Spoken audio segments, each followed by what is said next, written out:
Menteri Pertahanan Prabowo Subianto Rabu siang memberikan kuliah umum di Universitas Muhammadiyah Malang. Di hadapan ribuan mahasiswa, Prabowo berpesan jika kelak mereka menjadi pemimpin, jangan menjadi antek asing.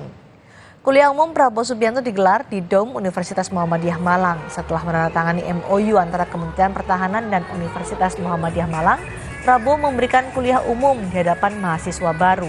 Dalam pidatonya, Prabowo menyebut di tahun 2045 atau Indonesia Emas, para pemuda dan mahasiswa inilah yang akan memegang kendali bangsa Indonesia.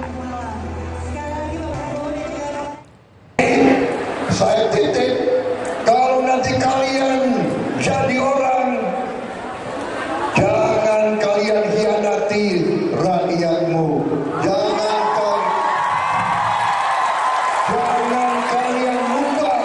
Jangan kalian lupa orang tuamu. Jangan jadi koruptor.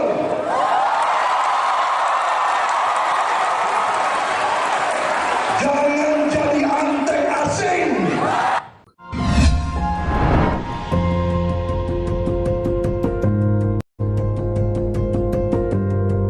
Kompas TV, Rumah Pemilu.